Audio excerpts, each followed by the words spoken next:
John Hancock here. Thought I'd do a little different type of video, and I'm waiting for some home repairs happening. So I'm out of the home and I'm in a parking lot parked. Thought I'd talk about the Switch 2. And there's lots of opinions about it. A lot of people have already mentioned their thoughts about it. I did a review. I participated in the launch. And so far, overall, I've been happy with my Switch 2. I've played it more than I thought. Interesting the things that I've been playing on it. Lots of people are going to have opinions, and you may have already solidified yours from watching other videos. But I want to talk about some things here that might impact Nintendo that they might have to address. And so, I gave it a kind of a safe rating. If you haven't seen my review, I think it was a nice upgrade. But Nintendo might have a few problems, and I'm going to talk about that in this video. I think Nintendo's problems are twofold. And the first one, I think, is value.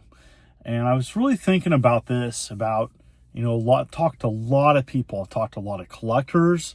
I've listened to online chat, even my own friends, and it's very mixed. The Switch 2 has a divisive opinion to people, and understandably so. And so, going back to it, first and foremost, the Switch 2 offers weak value at this time being. Yes, I said it. It's expensive. It's not for everybody.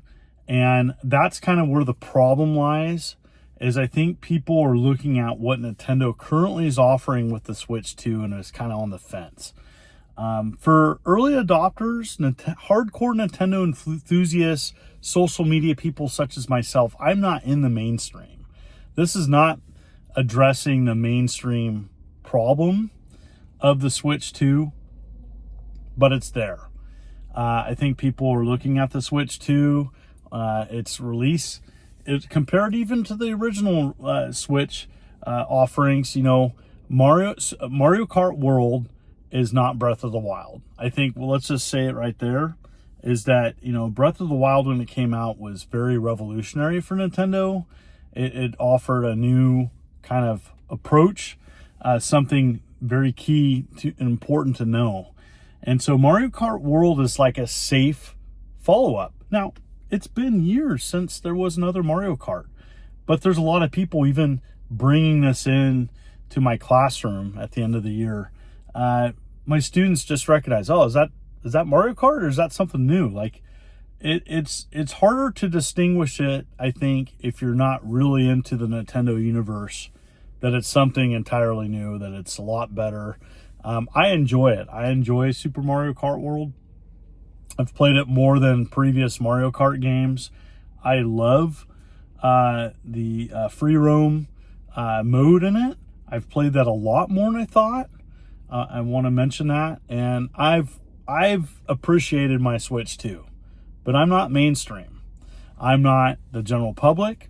And, right now, the people buying the Switch 2 still are early adopters, Nintendo enthusiasts. It's going to come down to, are the casual audience going to pick up the Switch 2 eventually? I think maybe, but that price point is very high. We're in a different economy spot.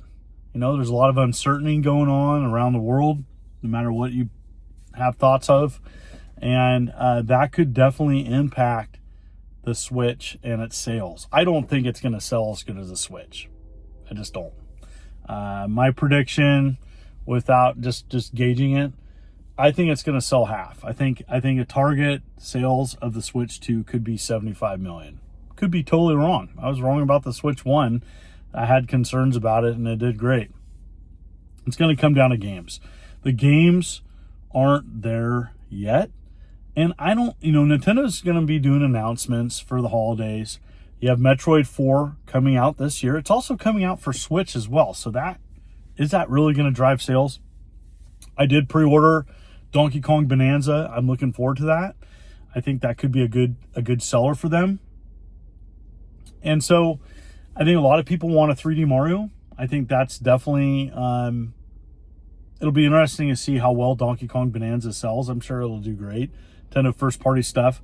That's really going to drive sales. If you look at Switch and all its first party support and good third party support, that really was the value of the Switch, is that it had a strong third party support.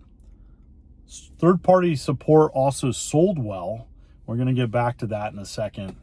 And you also had strong first party support from Nintendo. Look at all the releases Nintendo had.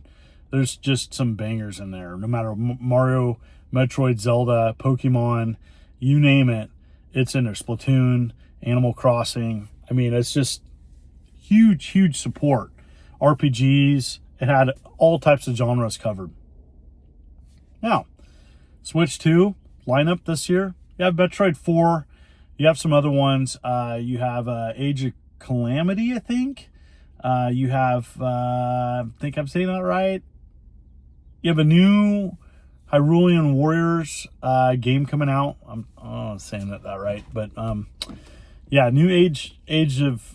You have a new Zelda Hyrulean Warriors game coming out. I'm excited about that. So I've been playing Hyrulean Warriors Definitive Edition of all things on my Switch too, because it runs better. So that's the major benefit to me of the Switch right now, is it plays Switch 1 games better for the most part. There's a few outliers that don't run or there's issues, but they're going to update that, I think, for the most part. But yeah, value. Going back to value, I don't think the value is there for the Switch 2 yet. It's going to have other releases come out before the holidays to justify that high price point. It's $500. There's other things on the market that offer different gaming experiences that are cheaper. Now, for a handheld, are people really going to use it as a handheld now that it's huge? I'm not. I took the Switch 2 on a recent trip. Didn't play it. I just kept it in the case. I was busy doing other things. I still like the aspect that it's still, you can at least transport it, and it's mobile. It's still way more mobile than a PlayStation 5 or an Xbox Series X. And so yeah, so there's that aspect. Okay, let's go to the other issue with Nintendo right now. It's collectability. This is a big thing, and it's the game key cards. I think that's a problem. And I think collectors drove some of the sales, especially for third-party stuff, especially that physical market. And you know what? That's going to be a problem if a majority of third-party support is the information's not on the card, the physical card. That's gonna impact people picking up physical releases. You know, for me, and definitely, I'm not gonna collect that. I'm just not. I have no interest getting a game key card. I may pick up an occasional one if it's on sale just to play the game, but I have no interest in picking something up that's not on physical. I'm okay with digital sales. Like, I may just go the eShop route, but I'm not going to pay a physical game price for a game that's just a digital download. Then I'll just get a digital download. Like, that's just what it comes down to. And I'm totally fine with digital sales. Some people aren't. A lot of people that watch this channel aren't. So, you know, getting back to the conversation, collectability is important for Nintendo collectors and enthusiasts. And, you know, right now the image is that only certain games are the full game on the card. And that could impact sales. Third-party sales have to be good for third-party companies to bring their games to the Switch 2. That's really important. That's super important that Nintendo understands. I'm sure Nintendo understands that, but the third-party companies not having strong sales at the launch of the Switch 2, that's a problem, okay? Because Switch 2 is going to need strong third-party support on top of collectability. So I guess there's a threefold issue here: value, collectability, and support. And so, you know, as time goes on, I think the third-party support will be addressed. But sales have to be good for people to want to bring their games to the market of the Switch 2. I think eventually it'll be there. Right now, it's kind of uncertain. I think Nintendo's having a problem with distinguishing it as something different. I've mentioned this in my Switch 2 review, that there's a problem that, like, when I play the Switch 2, it feels like a Switch. The interface looks like a Switch. To search for Switch 2 specific games, I have to put that in as a filter. Otherwise, it's just a Switch that looks better. It's a better screen. Yes, it outputs in 4K docked. There's some other things, but it's very much kind of a safe upgrade.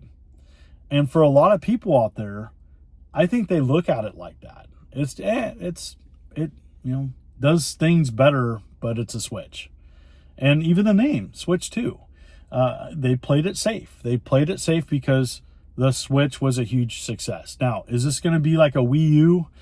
I still put the Switch 2 in a different category. I think it'll be much more successful than a Wii U. I don't think it'll be as successful as a Switch. In fact, I'm just going to say it right now. As we talk right now, I see the Switch 2 selling about half of what the Switch did. The Switch is a huge success, 150 million. Different time though. It came out, the whole COVID thing, people were buying it in droves just to like keep their sanity. Animal Crossing, huge seller. Anyways, so that's my thoughts about the Switch 2. I think it's got some problems to address. Can they address them? Yeah, I think they're all easy things to fix. They can always reduce the price of the Switch. They can always manufacture it cheaper if they have the ability to down the road. The game key card thing is an issue. I know that I've talked to many collectors about that aren't going to touch those games because of that. And I think value, and I think it comes down to it. What can the Switch 2 offer that's distinctly different than the Switch? And is that going to get families and just casual gamers to go get it? And as of right now, I can't think of a great motivation factor for just a mom and pa and the family to go get a Switch 2. Okay, you're going to have to offer something distinctly different for people to run out and get it. And I think Nintendo will get that eventually, but it's not there yet. It just came out. But I've been happy with mine. Aside from that, I've been happy with mine. I like it. I've enjoyed it. I'm glad I got one, but I'm not mainstream. I'm a social media person, media personality. I'm into this stuff. I enjoy the upgrades to the Switch 1 games. Really, really enjoying Hyrulean Warriors Definitive Edition. Playing that way too much. Second game I'm playing a little bit is Balatro. Still playing that. And that's like consuming my time. I mean, those games by themselves, hours upon hours of gameplay. And I love that I can just play them on my level and just enjoy it and appreciate it. And that's what I have to say about this topic. Thank you so much. This is just a kind of a different video I did. And I couldn't be in my house because of a home repair. And then thank you so much. If you like this type of content, please consider hitting that like and subscribe button and clicking the bell as I'm uploading videos every week. You folks are wonderful and beautiful. Let's keep it positive. This is the Immortal John Hancock, and you take care.